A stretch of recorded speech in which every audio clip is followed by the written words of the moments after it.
Welcome to the Men on Purpose podcast, featuring dynamic conversations with emerging and established visionary men on purpose.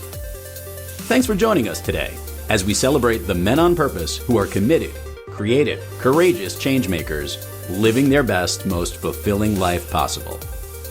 Now, here's the host of Men on Purpose, Ian Lobas. Hey, everybody, and welcome back to the Men on Purpose podcast, where our mission is to elevate, educate, empower, enrich, and evolve you.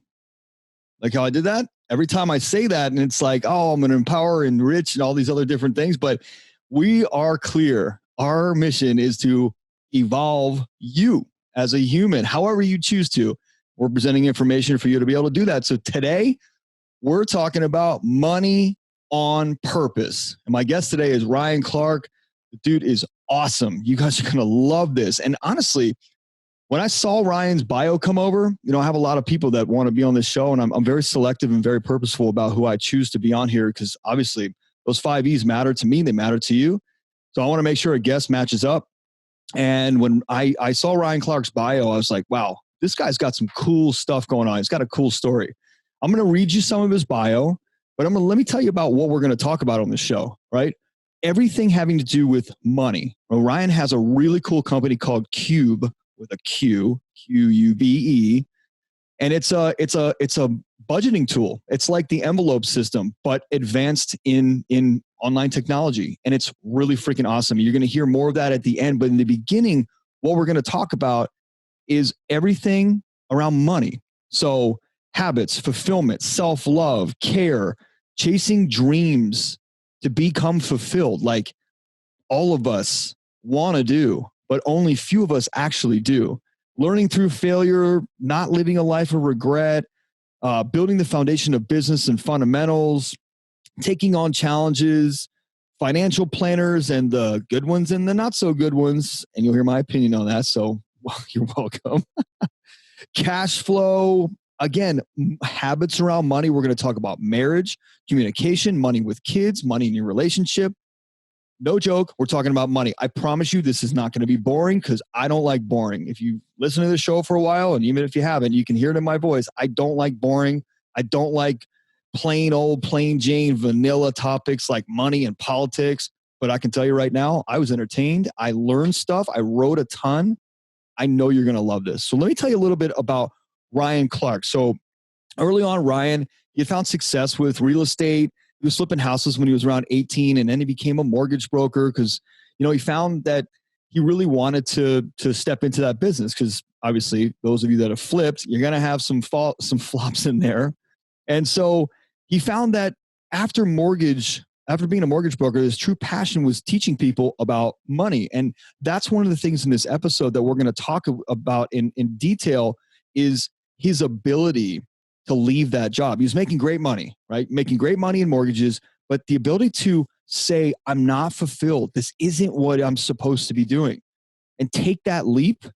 That's what our coaching company is all about. That's what our Frontrunner live events and mastermind is all about, is helping people say, I want this, and I'm not sure how to get it. This is not the life I want to live, even though I make the great money, or I've got the wife and family, or I've got the house and the whatever. If you're not fulfilled, you got to take another step. That's just it, right? So he became a financial planner, and then he, worked in that for a while, and again saw its flaws. Wrote a book called The Order of Wealth, and as a financial planner, he watched his clients fail at budgeting, and he kept seeing that. So he developed this thing called Qube, with a Q, and honestly, it's so simple, but what it actually does for people and their communication, their habits, their relationships, not only with money, but with other people who they have money with, whether it's a spouse or kids, is freaking awesome. Honestly, I was really surprised. I kind of wish I would have talked about the end stuff in the beginning. But regardless, you guys are going to love this episode. We love you. We really appreciate you for always listening and supporting us. Remember, we've got a Facebook community up now, the Men on Purpose Facebook community, not to be confused with the Men on Purpose podcast community, totally different. So we want you to go to the Men on Purpose community on Facebook. There's tons of free resources. There's giveaways. people like Ryan and a lot of our other guests that have been on the show, they're going to be popping into the group to give free advice, value after value after value content. And that's all for you because you support us. So thank you as always for rating and reviewing the show. If you haven't subscribed, make sure you subscribe to the show. Hit iTunes, hit Stitcher, Spotify, go to the Mental Purpose Podcast and subscribe to that thing. We love you. We thank you for making us a top rated show on iTunes. Couldn't be happier with the way this thing is going. And as always, if you want a t-shirt, I got you one. I'm giving out like 250 of them. You should see them around. Anyway, this is Ryan Clark. Enjoy the episode. Take care. All right, Ryan, welcome to the show, my friend. Let's get started, man. Let's dive right into it. I want to know your background, and because you got a really interesting story. You started early, like 18, flipping houses, and I feel like you've been successful with everything you've done. But what I'm really interested in, and I know the audience will be, is your trajectory through, like from 18 on, through different businesses, and how you actually made the shifts from successful person in those businesses to say, this isn't it. I got to move on. Like this isn't it. And I'm not okay with staying here, making great money, but being unfulfilled. Yeah, this is actually a really awesome topic. And there's a good story back here. So yeah, when I was 18, well, really when I was 14, I got interested and I bought a whole course on how to do real estate. And I thought that was exciting, but then I realized I couldn't buy anything because I was 14. Nice. So when I was 17, I started putting together some deals, and it was 2 days after my 18th birthday that I bought my first property. I flipped 5 properties when I was 18. The 3 of them were awful. So they weren't all successes, right? Yeah. 3 were awful, lost money, but 2 made great money. And in the end, I came out ahead. So that was awesome.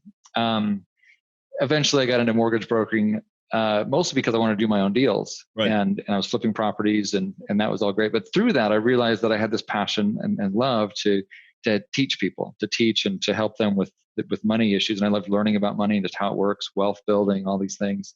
So eventually I figured, I should go be a financial planner. So I went down that path. But there was something that was a big disconnect for me. In the financial planner world, you got really their mutual fund salesmen, stock salesmen, investment salesmen, right? And I felt a much higher resonance with personal finance and helping people manage their money, get out of debt, control their expenses, and kind of the foundational work so that they could invest and could really build wealth. And so that's what my practice over the last 13 years really focused in on, was more of that personal finance piece. But even there was frustrating. So I'm very growth oriented. That's really what I'm all about. Money for me is a scoreboard, right? How well am I doing? How much impact am I having? But if I'm not growing, if I'm not helping people and helping them grow, then I don't feel fulfilled. And I think that's what a lot of men are looking for. Like you were mentioning, there's guys making 7 figures. They got all the stuff and they're just dying inside. Yeah. Well, that has been me multiple times throughout my career. Also, I'd go home and be like, why am I depressed? I've got all this stuff. Right. Everything seems to be going great, but and so I've realized that it's not so much about the stuff and the money and all that. It's so much more about me and my own growth model, who I am, and am I really able to deliver that to not only to myself, that's first, but then also am I able to give that to others. Yeah. And so I've become much more focused in on my own me time, right? Making sure that I'm not just going to the gym so I can look great, although that's nice, but it's mostly, it's kind of my reconnection time. And I was telling you in the beginning, I love running mountains. I love being outside. I put on my headphones, and I don't do music too often. It's usually an audiobook of some kind. So I'm connecting with God and nature. I'm learning something great. So there's that aspect. And then there's the achievement of getting to a peak. And here in Utah, where I live, we've got lots of peaks. So it's really fun. So there's a little bit. I don't know if you want to. Yeah, I want to go back some of those pieces. That. Okay. So there are so many people that call us. I was that guy. And you probably were that guy for a while until you made the change. But I was that guy sitting actually it feels really good to be on the other side of this. I was the guy sitting in the real estate business. Actually, go back. I was sitting in my dad's shipping company at 24 years old, making a ton of money, and I had no life. I had nothing, and I was constantly terrified that two things. One, if this business got taken from me, if something happened to this business, I would be going with it, like my every bit of me identity. And the second thing was, I don't know who I am in this whole thing. And I'm worried that I'm unable to build what my dad could build. So I left and I wound up getting into real estate, and I grew a real estate business very quickly and was very successful. About 2.5, 3 years in, I was like, this isn't it. I hate this business. I hate this never ending. And dude, listen, don't get me wrong. I stayed in this business because the clients we had, most of them, like 85% were awesome people to deal with. And they kept referring and they kept giving us business. And I thought, well, like it's that old adage inside that I know a lot of guys think about, which is, well, look, I'm making great money. I got good time off, like to spend with my family. But yeah, I'm not really going to risk making a move. Like, what if it doesn't work and I cost my family a ton of time and money and that kind of thing? So I kept thinking about that. And then I said, I'm just so miserable. I want to find something that truly fulfills me. And I meet so many guys, whether it's through here or through our coaching business, that are in that same boat that can't make that move. And they just are stuck and they're just stagnant. But they're on paper very successful. As a scorecard, the money, they're leading. They're leading big time. But they hate their life every day. Every morning it's tons of anxiety. Every night it's tons of depression. Every weekend it's tons of panic. Like, how did you manage that? Did you feel any of that stuff when you were leaving mortgages? Because you were successful. Like, why leave that? Why chase your dream to be fulfilled? That's a great question. Why chase the dream to be fulfilled? I can't live any other way. For me, it was, if I don't do this, I'll never know.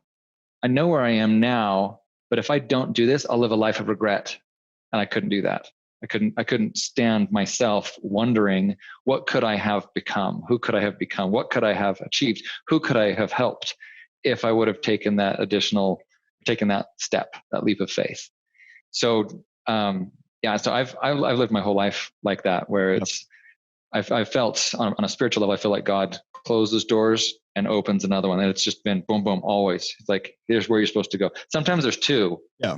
And then he's letting me choose, right? But there's always that next step. But I think a lot of guys get stuck in sitting in one spot because they're afraid to take that step. And then it just is destructive. It's destructive to who we are as men and to what we're built to be able to do.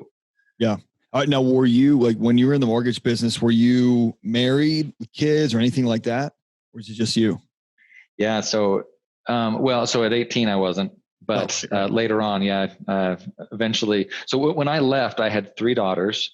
So married, 3 daughters. And then, I jumped out and said, I'm going to go do this. My first year was horrible. I made no money. That was really bad. And then it exploded for me. In the next 2 years, I totally killed it.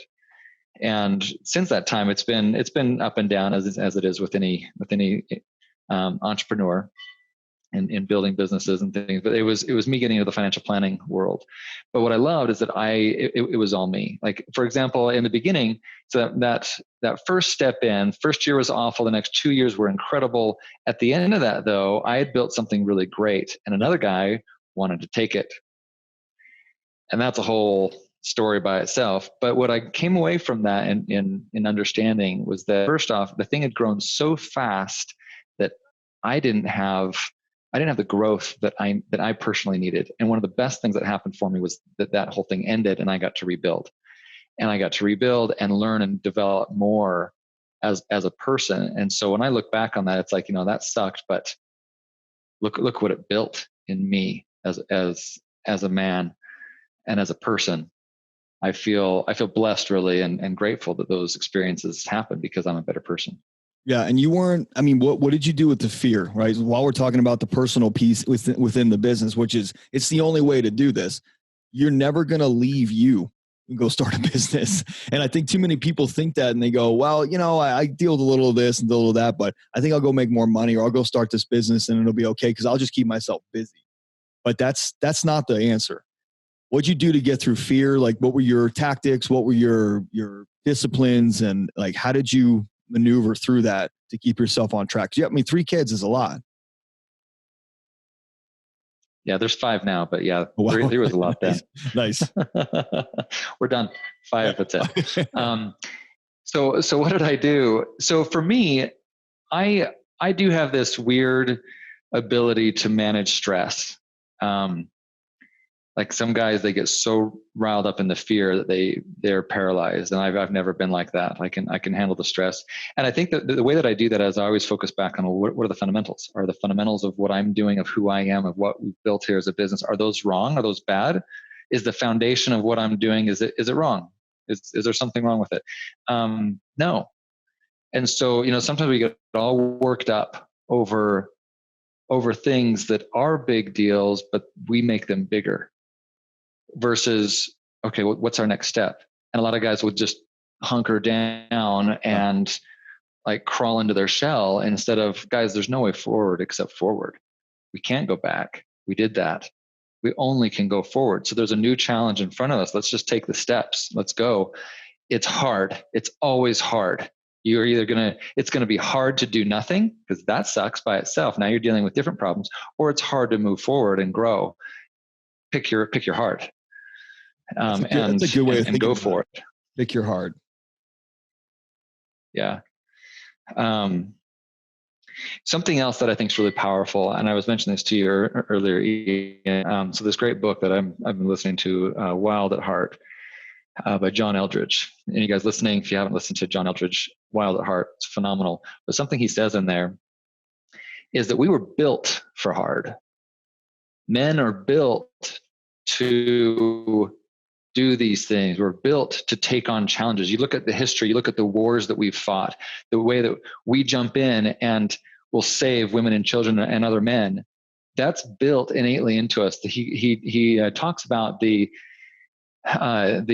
shootings in the Columbine school and how hurt that was, and how there was this group that came out of led by a man who said, this is the pinnacle of the problem.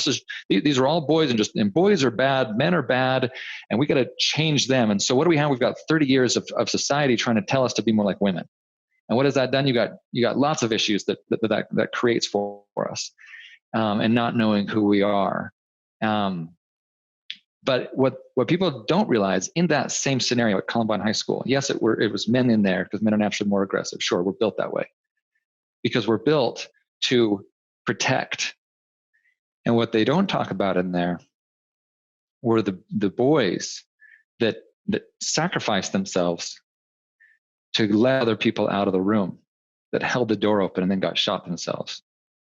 That's also innately in every man. So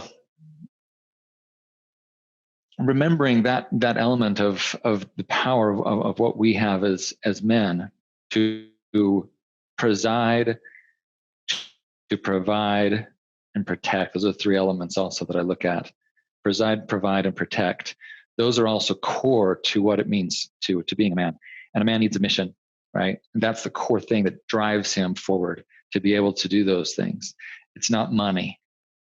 Money's a byproduct, right? It's a mission. Yeah. And a man that doesn't know his mission is empty. Yeah, that's huge, man. Let's dig into that for a second. I think you and I could talk about everything but your stuff, but we need to make sure we stay on topic. So one of the big things that my partner Aaron and I do in our front runner live events, our group coaching, our mastermind, weekend masterminds, is we help people, especially men, establish a mission statement for their life, not for the business, not for making money, but for their life. Because every decision that I make for my time, my effort, and my energy and my money, right? Because those are abundance. That's resources. It's not just money isn't abundance. It's time, energy, effort, money.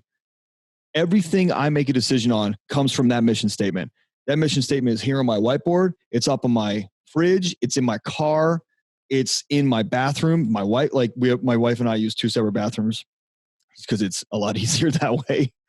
And so like we both are looking at that every day, knowing that we're making decisions based on this mission for this family. That's it. So my mission as a provider, and it just so happens that I'm a man and a provider. And that is generally, I think, the stereotype, but I know a lot of powerful women that are providers in their family, and they're amazing people. Absolutely. So I'm just saying, like, me as a provider, my wife as the nurturer, what does it look like for us to be that power couple? How do we maximize her nurturing, my providing?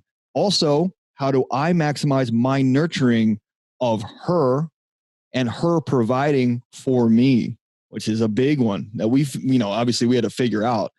But the mission statement is crucial. And if you don't have one, like for all of you that are listening, if you don't have a mission statement, like I've got a little PDF I'll send out, or we'll put it in our Facebook group, which, if you haven't been on the Facebook group, Men on Purpose, that's it. Not the podcast group, just the Men on Purpose community group. Check that out, because like this could be literally your springboard. Like everything that Ryan's talking about, this could be your springboard moving forward. Establish a mission, a vision for your life, what's possible for the world with you in it, and move. It's a lot more than I expected to get when I asked you that question, but it's perfect, man. It's absolutely perfect. It's exactly what, there's tens of thousands of people listening to this episode, but the one person listening right now, that's for you. Man or woman, doesn't matter. It's more women that listen to this podcast than men, actually. But that was for you. So, dude, let's shift gears here for a second, because we could go down this personal development thing all day long. But I want to make sure that we talk about the financial aspect to everything that you do in Qube. And like, I think some of this stuff is really fascinating. I mean, actually, all of it's fascinating. That's why I said, hey, I'd love to have you on the show. So start with the financial planning. Like, as a financial planner, you weren't happy, or you were just seeing things. And let me tee this off by a statement. My dad used to say to me, I would say, Dad, I have these like life insurance guys, and these guys were selling mutual funds like after me all the time. Why are they after me? I was like 23. And he's like, because they know you're making money. They get it from the cars you're buying, and you bought 2 houses in Myrtle Beach. Like that's what's happening. Then he said to me, look, just understand, and I want you to clarify this or deny it. He said, just understand this. He said, I don't want you going with any of them, because if they were meat salesmen and you were the only customer of the day, and all you sold was beef, and you as a client came in, or customer came in, and all you wanted was pork, that guy is going to make sure that you leave with beef that day, because his family's going to eat from that sale. That's what they're doing. They're not looking out for you. They're looking out for them and selling the company's product. Now, I'm not saying that it's scummy. I'm not saying that it's illegal. I'm not saying it's unethical. I'm saying that it's unclear. In my experience, and I know that I'm going to have a lot of financial planners that are mad at me on that one, but I'm not trashing financial planning. I'm trashing the approach. And I think it's scummy. The way that I've experienced it, only my experience. But for you, you mentioned that earlier, same kind of thing. Like I think it's very self-centered and selfish to sell only that product. And I would only have a financial planner that could sell me what's right for me, not from your book. What do you say about that? Yeah. So it's kind of the same thing. Like I was saying in the beginning, I went down that path of financial planning, and I got turned off because it was very myopic. They're very hyper-focused on everyone needs a 401k. Right. And that's not true. Right. 401k is a vehicle. It's great for a lot of people, but it's also not for a lot of other people. And they often don't know the difference. They just sell, like the meat salesman scenario you were talking about. So I went out and went into a different type of planner, which is less common. That's typically called a holistic plan. And holistic planning, I think, is amazing because they look at all 4 domains of money: cash flow, protection, assets, and liabilities. If you're looking at it if you're going to evaluate a business, right, you get your balance sheet and your cash flow. It's the same thing for you personally. Yeah. So you've got cash flow. I look at it as a house, it's a financial house. At the bottom, you have your cash flow. Yep. Out of cash flow, everything comes out of that. But you build a home and you build wealth the same way. You build wealth the same way you build a home. It's right. Step by step. You start with a foundation, then you build your walls and your structure. Then you go inside and do your finished work. So you don't start building a kitchen. Yeah. So it's actually cash flow. Yep. Your protection elements. That's domain 2. And then you have assets and liabilities. And it all stems out of cash flow. Got it. Cool. Okay. Just want to jot those down. Yeah.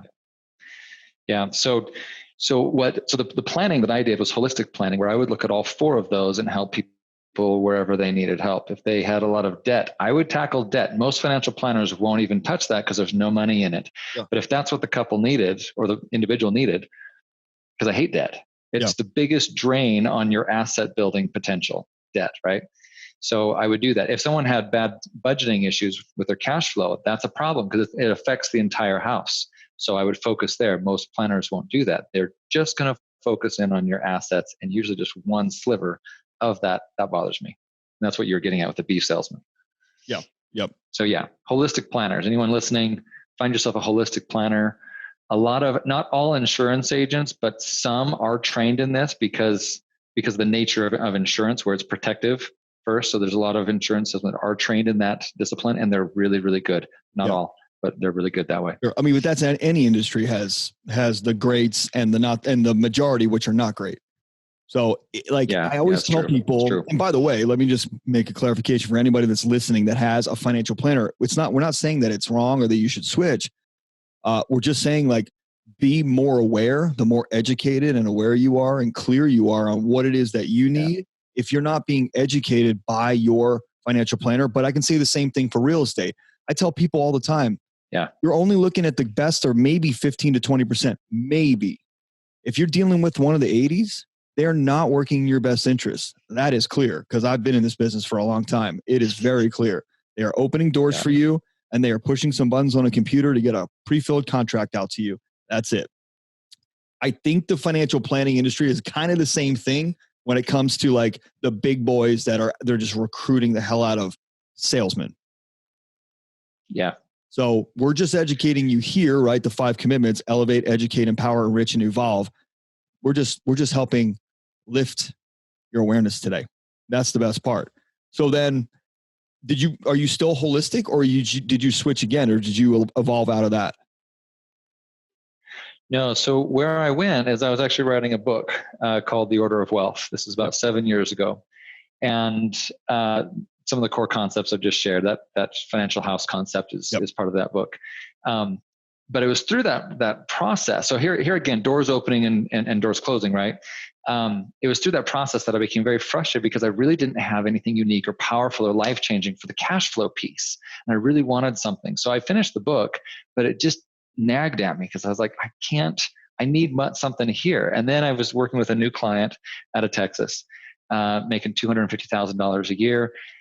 But they had no money. He'd been making that for 10 years and they'd spent it all, but nothing to show for themselves. It was sad. And I remember one day the husband called me. He was driving home on the freeway and he said, "Ryan, I can't have the next 10 years be like my last." And I always looked for a level of seriousness. Like, okay, how committed are you? What's your why? Why do you want to do this? And so with that, we got started. We put together, among other things, a great budget for them. And I put them on the latest and greatest tech tool at the time that I thought would be great for them. But sure enough, 4 or 5 months in, guess what happened? They fell off. Yeah.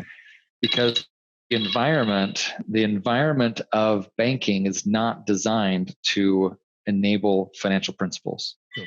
And they fell off. Really, I look at it as a victim to the system. It's like so many people are. Think about it. If your fridge is filled with junk food, what are you going to go eat?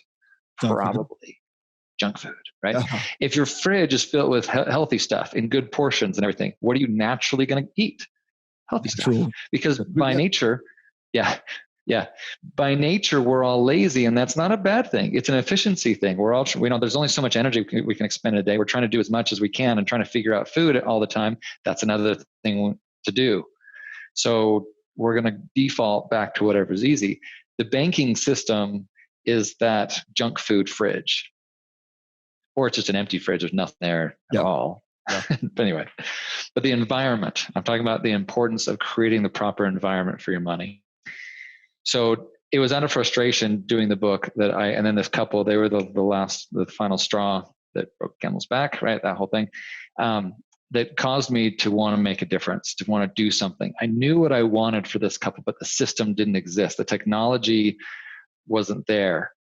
And so I met with a friend of mine, and he was a developer in the financial payment processing space. And I went to him and we had a lunch meeting that lasted 3 hours because I said, this is what I want. Is it possible? And we just filled a yellow pad of ideas. 6 months later, we wrote a patent, started the company. And now that was 5 years ago. It's been a challenge because the technology to do this really hasn't been there. We've had to develop it and push to get it here. And now we've created Qube Money, which finally restores that power, that control back to the person, back to the user, giving them purpose again with their money. Like we used to have when we all operated off of cash, right? Everything was very purposeful then because you could see it, touch it. It was right there. But who wants to deal with cash anymore? I don't. I actually when I have cash in my pocket, I like cash. And I get to like divvy it up. I'm like, cool, okay, I'm going to spend. But it sucks because you go, God, man, I had $100 in my pocket and it's gone. And it's only 5 o'clock. What the hell did I do today? Oh, I went to breakfast and lunch and bought a acai bowl. Okay. Well, shit, that was $100. Yeah. That's the hard part, but I think that's natural or not natural, but it's important for you to see how fast money goes. Yeah. Yeah. The tangibility of money that we used to have made it easier to manage. And now with it all being digital, it's created this massive disconnection in our minds between our spending and our money. It's so nebulous now that there's different statistics out there, but somewhere between 17 and 20% people are overspending. Just swipe that card because it's so easy. And if you think about it, that's where banks make their money. They want you to spend. They're not really interested in you being financially fit. That's not how they make money, right? They like the overdraft fees. They like you just swiping happy. Yeah. So why should they really do anything about it? So I gotta watch our time here because I have like 10 questions for you that I'm just thinking about as you're talking. So I know there's something that you, like I read in your bio about the envelope system. Right. And Qube is the answer to the envelope system. Do I have that right? Yeah, that's right. Okay. So the cash envelope budgeting method is the most successful, most powerful behavior changing budgeting system ever. Explain that real quick for someone that doesn't know it. Sure. So cash envelopes is basically the system where you literally take a physical envelope, you write food on it, you put some money in, then you get another one for clothing and another one for entertainment and another one for this bill and for that bill and so on. What it does is it creates purpose with your money. Right then and there, you're saying, I want to spend $200 on food, or I want to spend $500 on entertainment. You're creating purpose. Whereas most people, they dump all their money in one big bucket, and then they're standing in the aisle and thinking, okay, do I have enough? Can I afford this purchase? Yeah, I think so. Right. And disconnection, right? There's no purpose. It's just, I think I can. And that creates a really bad relationship also with money. They're always, depending on how they are exactly with their money, they're kind of worried, well, should I spend this much on money? Well, I don't know. Maybe I shouldn't. And there's this negativity with spending. Whereas the purposeful approach, I put $500 in entertainment, in fun. I plan to spend that. And now when you're there with your kids and you're at the carnival, it's like, yeah, kids, do it. I already planned to spend this money. Let's do it. And now that spending is a joyous thing that creates those memories. It alleviates that anxiety, and you're living on purpose, right? That's the total difference. Reactionary living versus purposeful. So cash envelopes does that. And especially over the last year with COVID, how many of us have seen signs that say, no, we don't accept cash? Yeah. It was already going away, but our society is becoming more and more digital because it's great. I don't like carrying coins. I don't like carrying bills. And Ian, you were saying that $100. Well, how did you split that $100 bill? Did you tear it up? How did you do that? No. Cash, it's hard to divide cash is my point. So 90 cents of it is still at the acai bowl place because they were like, look, I mean, I said, look, I only have like $20 on me. And she's like, okay, well, we don't take cash, but we just don't carry change. So 90 cents, we're going to owe you. And I was like, I come in here all the time. It's fine. I should have known. Living in LA, like nobody takes cash. It's dirty. Yeah. It's dirty. Yeah. It's dirty. You know, who's touched it? Yeah, totally. For me, it's annoying. And then you're going to trade one bill and get 1 million coins and who knows where those have been. And I don't even trade them anyway. Right. It's so much easier to do things digital, but there's this problem where digital is nebulous. You don't see it. You don't touch it. It's harder to manage. So Qube solves all that because we've digitized the cash envelope system. The behaviors that exist in cash envelopes, we've mimicked those with Qube. So the core, the biggest power that spending with cash envelopes has is that it's purposeful, right? So first you're giving purpose to all your money, okay? No. So now when you go to the store, you've got your food and your entertainment, and your clothing and whatnot, all right there. So when you want to spend before the purchase, you have to think 2 questions. Where's this money coming from? And do I have enough? Right. So you open your wallet, you're like, oh, okay, this is a entertainment. Okay, so I'm going to check. Yeah, I got enough. You put the money in your hand and you pay.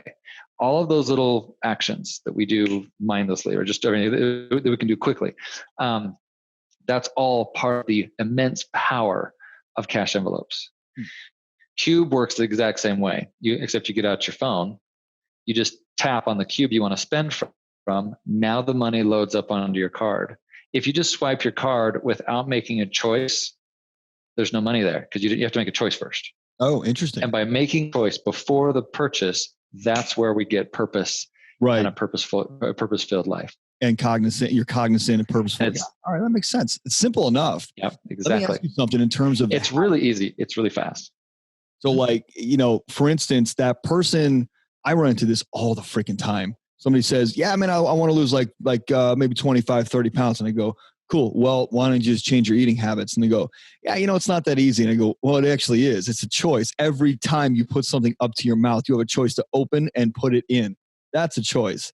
I don't care what your trauma is. I don't care what you have, what's going on in your head. It's a choice. You're making a choice to make that, take care of your trauma or extinguish your fear or pain or whatever. How do you change somebody's habits? Because I think maybe it's a little easier with food, although food satisfies like money does.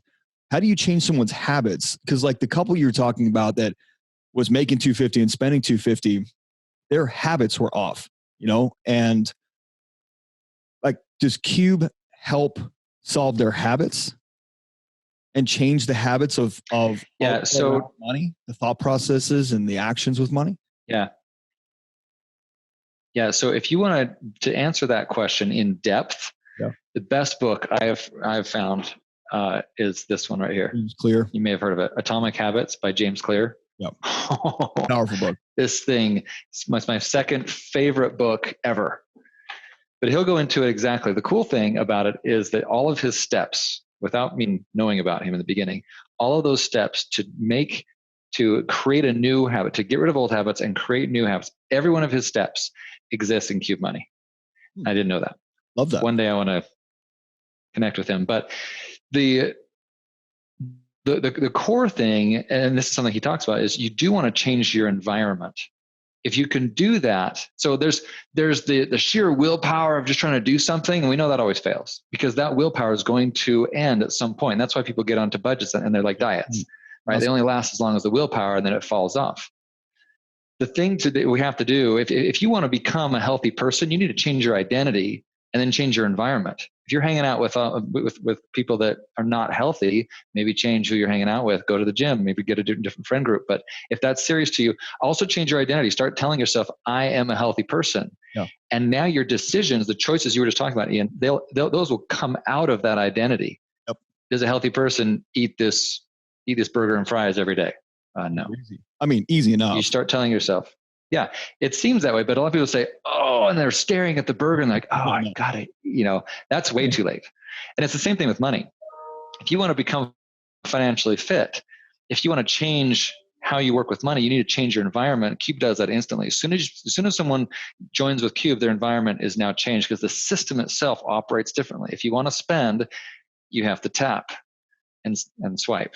Now there's lots of ways you can customize Qube. So you can make it how you want it exactly, but that's the default nature of how I designed Qube to be, to mimic that powerful system so that people can live on purpose. Huh. I love that. I mean, that's that tap right there. It's like the pattern interrupter. Exactly. It's so key. It's massive. We have people that tell us all the time, I don't want to have to tap to spend my money. I'm like, do you use Apple Pay? Because you just changed your behavior there. Instead of getting a card out of your wallet, which took multiple steps, by the way, you now have to go to your phone and double click it. I know that's a lot. So like here, let me just demonstrate this, Ian, for you. So I'm going to go into Qube real quick. Let me just get out of what I was in. Okay. So here I'm on my phone. I tap to open Qube. Yep. Loading. It's got to see my face. Find on the App Store, right? Thing. On the App Store. Yep. Or Google Play, either one. Okay. So here's a big list of cubes. Mm-hmm. Right. I'm going to just open my food cube. And it's open. So now I love Apple Pay. So I'm just going to double click my button and now I tap my phone and I'm done. That's how much time that actually takes. It's so easy, but it creates the intention where otherwise there is none. So just that little tap, 2 seconds, I'm spending out of food. Oh, and by the way, when I looked at that, when I had to choose, all of my balances are presented right there, right front and center. So I can answer that first question. Do I have enough to do this purchase? Right. Oh, maybe I don't. Oh, but I can transfer money, which means I have to reprioritize my priorities, which is a powerful thing. Like the other day I was in a store and I was like $5 short. I was like, oh crap. But I got to choose, do I want to take money from I've got a category or a Qube in here that's called Kids Fun. So it's activities with my kids. And I was like, oh, should I take it from there? It's $5. And I chose to do that. So now I have 5 less over there. But I was conscious, I was aware, I was purposeful in all of that activity. Yeah, I mean, that's really smart. Like when I read about this, I didn't assume it would be like this. So while we're on that topic, let's talk about the family aspect, the kids aspect. You know, I know very few people who have educated their kids properly on money. My partner, Aaron, he's on here all the time. He has a financial literacy, and I know he's going to kill me for saying that because I don't think it's financial literacy. It's education, financial education for children in school to make sure that they don't end up like 98% of the population just in this country with credit and student debt and all that shit. And they actually have an education to be purposeful with their intentions and their activities. Not that they will make the best choices, but that they at least have the information to back it up. So how can parents use this to teach their kids about money and about spending and about saving? So the great thing about what you just said is there does need to be education. Yeah. So I go to my kids, one of my daughters will come back from babysitting or something and she's got a 20 in her hand. I'm like, oh, let me show you what you can do with that. And I get all excited, but she's holding a $20 bill. And I want to tell her, hey, let's take 10% of that and put that to charity. Let's take 20%, put it into savings, and you can spend the rest. What kind of goals do you have? And we'll talk about that. And that's all exciting. But how do I take a $20 bill and now divide it up? Right. So what it often ends up being, because I don't want to go to the bank and have to change it and make it divisible, just now because it's massive hassle, now it just becomes me talking theory and no implementation, which is what happens with so many great financial education courses. Like, you'll go and you'll spend this 3 days in a workshop and they come out and they're all pumped, but now it's willpower because this fridge is filled with junk food.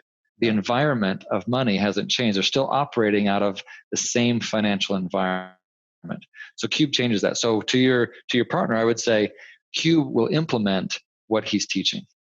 And now he can be super dad and really teach it and implement that plan long-term where it's easy. The system will work exactly the way he's teaching it. Yeah. And it's important because like the other aspect of that is couples. And we all know that couple that like for any of those people that are listening who listen to Howard Stern, Sal, the stockbroker, talks about this all the time. He makes a ton of money and what we think he says, he doesn't spend a ton of money, but his wife's just draining him dry. But that is a common occurrence, but it's the result of a lot of different things. One is financial education, and two, it's the result of miscommunication or no communication. It's the result of bad habits, bad togetherness, and bad just being a couple. And I found a lot of the people that I talk to, like, from where I live in LA, most spouses of the breadwinner, doesn't have to be man or woman, it's just most spouses of the breadwinner are spending to make themselves feel better because the breadwinner isn't paying attention to them, because the breadwinner is miserable, just like we talked about in the beginning of this conversation. The breadwinner is miserable, can't get out of that vicious cycle. So like this whole thing doesn't have to do with just money habits. This has to do with communication, love, sex, understanding of yourself, habits. Like, it's a lot of shit involved.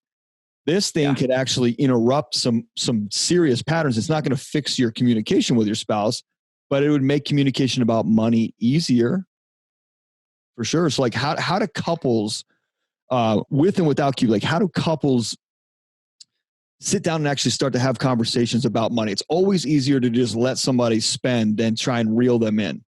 How does somebody have that conversation? So there's great training on these things. And just to keep things simple for today's show, I'm going to say it still comes down to an environment. If you have not created an environment of communication around money, because in a lot of families, money is like the unspoken thing. That's what I'm saying. Yeah. But then what happens? Well, the two are like, she goes out and she buys a bunch of stuff. He doesn't find value in what she bought. So he's like, you spent how much on what? And then the same thing happens with her. You spent how much on what? Because they have different value, and they should. Every individual, even though we're married, we're not. The worst thing in the world is to be codependent, right? Yeah. We have to be two individuals that are interdependent in that relationship, which means you both need to be able to function independently of each other, but then choose every day to be together and to work together. But there needs to be some autonomy. He needs his own money, and she needs her own money. What they both need, though, is they need some limits. Yeah, you've got $200 or whatever the number is. Whatever it is, you put a cap, you both agree, and that's amazing. So Qube does that because every single Qube has a cap. It's this much for food and this much for that. And then it doesn't matter who's really spending, because you both agreed in the beginning, before you're at the store seeing all the marketing, you both agreed in the beginning, this is how much we want to spend on food. This is how much we want to spend on vacations. This is how much here. And you make that choice without the emotion, in love and harmony together. And you dedicate, this is how it's going to be. Now, here's what happens. The plans always change. This is one of my biggest problems with most budgets, is they're too rigid. Life changes, right? So the plan has to be able to flex. So now he's out shopping. He sees that new iWatch that he wants really bad. Or for me, it was the new Garmin, what was it called? Front Runner or something. I saw it was on sale, 50% off. I was like, I just bought that a couple days ago. So he's out there seeing that. If something's on sale, he wants it. He opens up his technology Qube. Not enough money. So now he's going to change the plan. They've got more money, right? But he wants to change the plan. Should he take it from that vacation Qube? Maybe he should take it from her clothing Qube. Probably not, right? That might create a problem, right? But he has this ability. He can go and choose. So now he's either going to weigh out his options of where he could take the money and make a choice and make that change. If he does, she's going to get a notification. Hey, Ryan just moved some money from vacation to his technology Qube. Oh, at least there's the conversation started. I would say there's a conversation happening at least. Yeah. Well, and because the worst thing in the world is that whole transaction happens and he doesn't tell her. She finds out later when she's reviewing a statement, and now she feels like she stole from him. Right. Now you've damaged the relationship. Right. You just lied to me, right? That's worse, infinitely worse. And when the couple knows it's going to happen, when the communications is upfront, then that's easy. Anyway, so he could move the money, but he might also just go through and weigh out the priorities and go, you know what? I think I'm not buying the watch right now. I think I have to save up next month, and hopefully I can find another deal. There's deals all the time, Sure. To wait for the next one. So he's going to make a more proactive decision before the purchase and before the fight, because he can see everything right there. They had conversations before where they purposefully designed how they want their money to go. Life's better. They have greater peace. So here's something really cool, Ian. about 3 weeks ago, I had a conversation with 6 couples in their living room. They had a Qube party and they invited me. I was like, wow. And I thought I'd just kind of come in and tell my story. But at the end, they said, hey, Ryan, we want to tell you how much Qube has meant to us. And I was like, oh, okay. And these couples went around in this room and told me some of the most amazing stories I've ever heard that honestly moved me to tears by the end of the conversation, because the very mission that I've been driving at and why I've built this company was realized in that living room. There was one couple, he's a CA.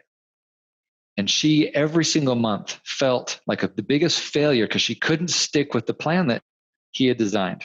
She wanted to, but she couldn't. And since she'd been on Qube, she stuck to it for the full 3 months that she'd been on. That made a huge difference in the relationship. Sure. Right?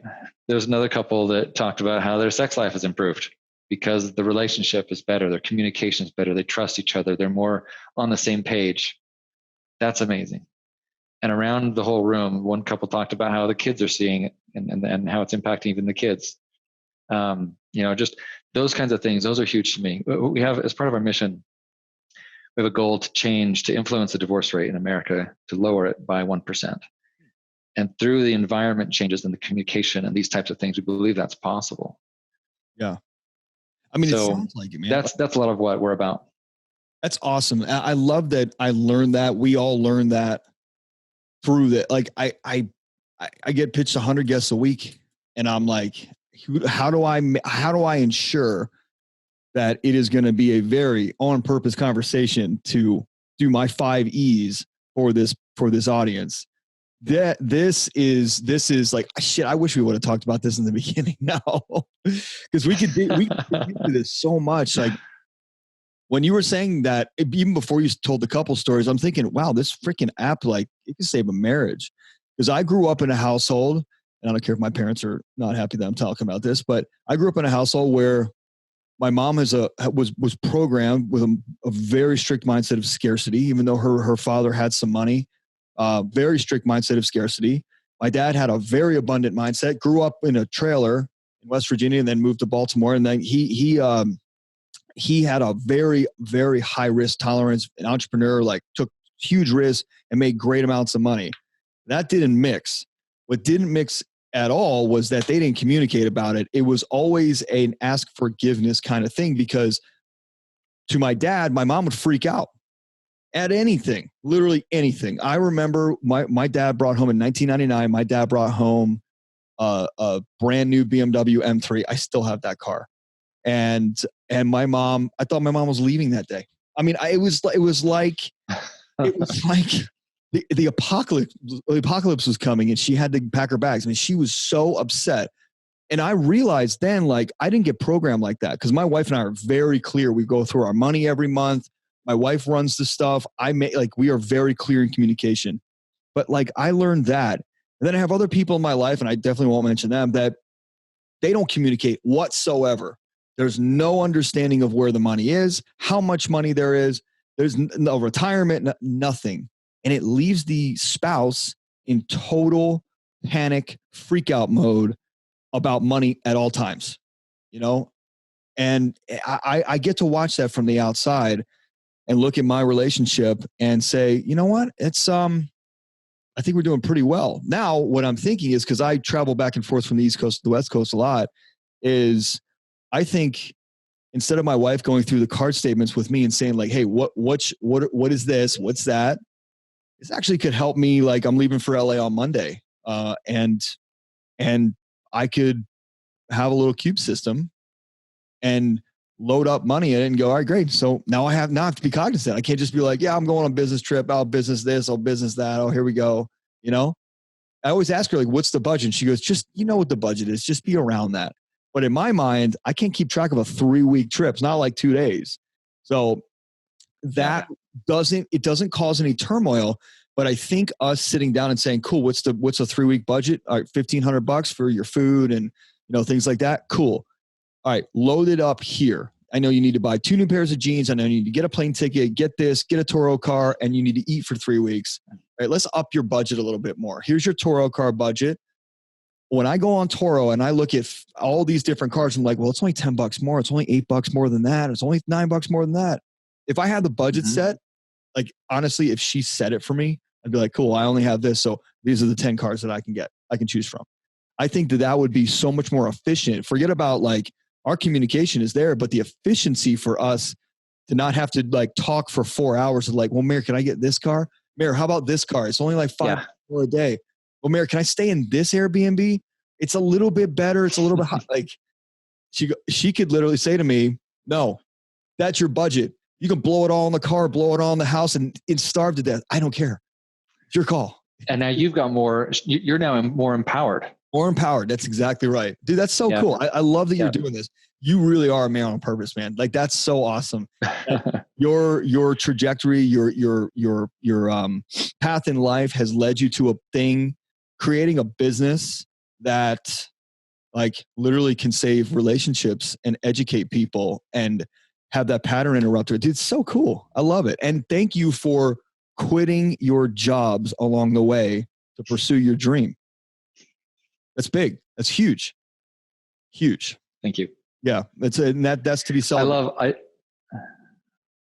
I love this stuff. And I think for anyone listening, man or woman, if you're wanting greater control and purpose in your life, if you're wanting to live an intentional life, changing how your money works is essential.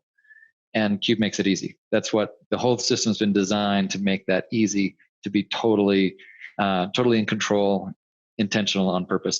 We haven't even talked about the technology, but that's what it does. It's great. Now we're constantly improving it, but the sheer change in just that environment makes it such a dramatic impact.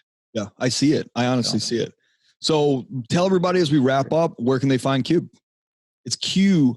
It's Qube with a Q. Qube. QubeMoney.com. QubeMoney.com. Cool. All right. Ryan Clark, it's been a pleasure, my friend. Thanks for being on. My pleasure. Yeah. So listen, everybody, thanks for listening. I'm going to wrap this up. Listen, everything you want to know about Qube, if you have more questions, I'm going to put everything in the show notes. It's going to be on the website. Hold on. Qube, do the website again. Qube Money with a Q. Got it. Qube with a Q, money.com. So you go to QubeMoney.com, you figure that out, ask Ryan questions, send him an email, bug him on social media. Like, this is a cool thing. And I'm not promoting it, and Ryan's not on here to promote this.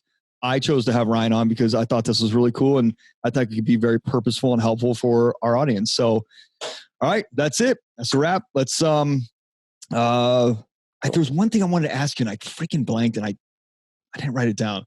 Well, you know what? We'll have you back on. Maybe we can do like a test or something with Qube and like come back in like 6 months and see how it went. You want to do that? Absolutely. Okay. Yeah. Ian, honestly, I love what you're about so much. I mean, we could talk tech, we can talk just living on purpose. Heck. Purposeful living is such a big passion of mine. I'd love to come on whenever you'd like to have me, whenever I could add value. I love what you're doing. Yeah, I love it. All right, audience. Thanks for listening. We'll catch you on the next one. Thanks again for listening to the Men on Purpose podcast, where our mission is to educate, elevate, and activate every man to truly live their best, most fulfilling life possible. To find out more about the podcast, our guests, or becoming a man on purpose, visit menonpurposepodcast.com and choose your most purposeful path forward.